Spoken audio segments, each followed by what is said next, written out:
Hi, this is Joe at Pecan Lane. Today is March 1st. It's kind of interesting, we're still getting calls to crack and shell nuts. We heard that someone in the area had a big fire, and we know of another cracker and sheller that quit even before we did.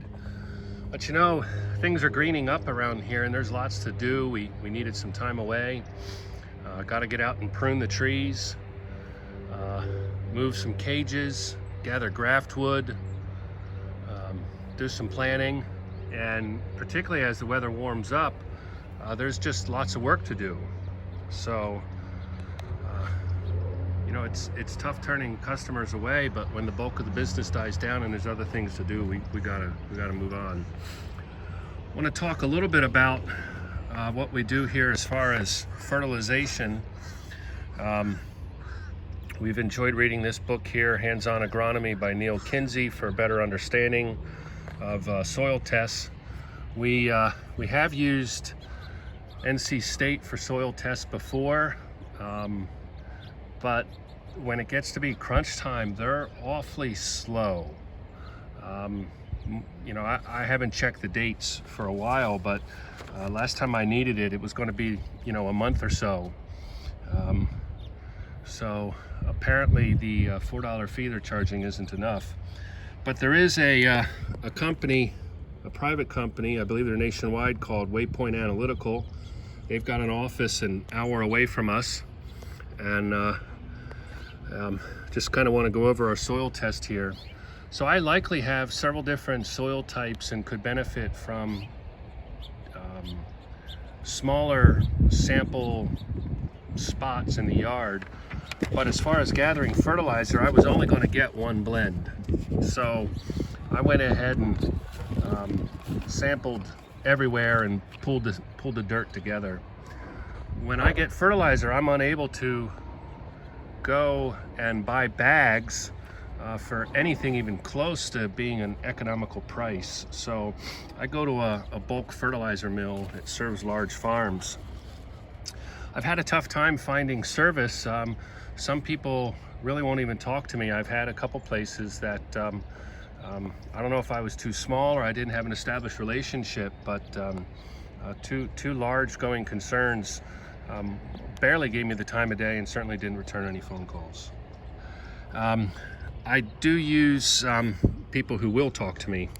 So in a soil test, I'm looking here at the soil pH of 6.2. There's no recommendations here for lime. So I've done lots of lime before. I'm not interested in having a lime truck go all over the ground right now. So if I did need some calcium or lime in any way, I'd be stuck spreading it myself.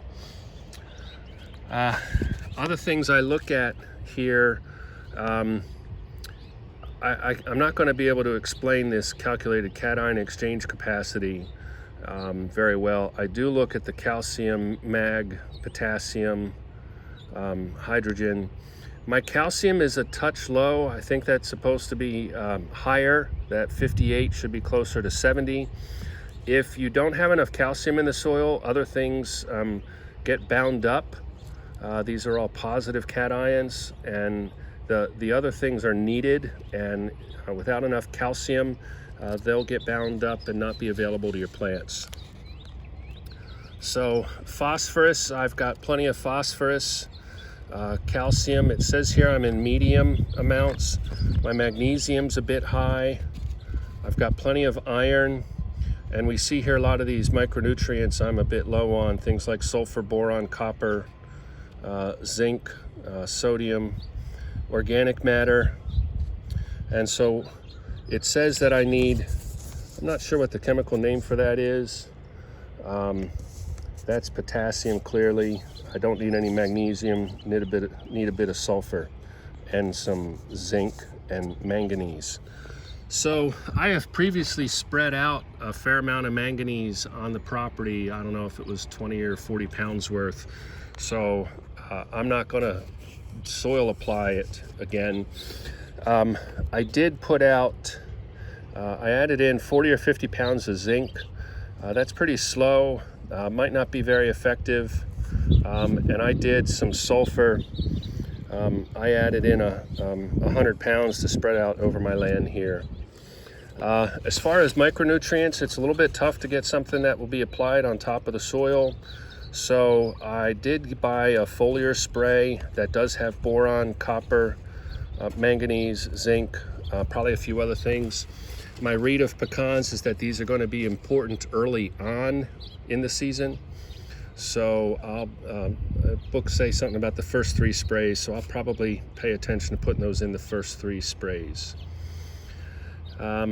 Organic matter,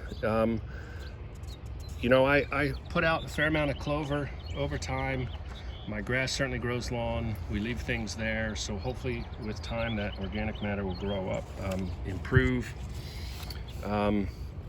It does think that I'll be able to release 98 pounds of nitrogen per acre. So what the rule of thumb is for pecans, it says is based upon the size of the trees. So I hand spread fertilizer around the small trees, and with the large ones, I really want 10 pounds of nitrogen for each 100 pounds of crop expected.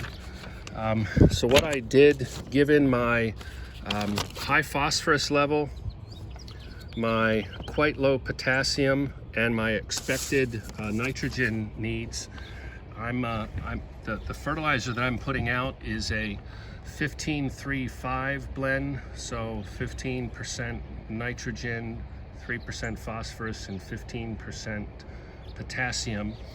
And then I'll take a look at my crop and another soil test as things progress and see what I do.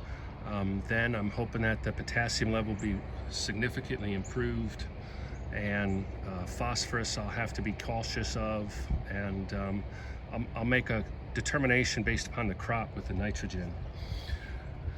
All of my spreading, I pick it up in a truck, put this tarp in so I don't rust out, and I've got to hand put it in the back of my tractor to spread it out. And I concentrate where I think I'm going to get a good crop, try and avoid my blueberries a bit, but put it out over the land here. So that's what we're doing this year as far as soil fertility. This is Joe at Pecan Lane. Thank you.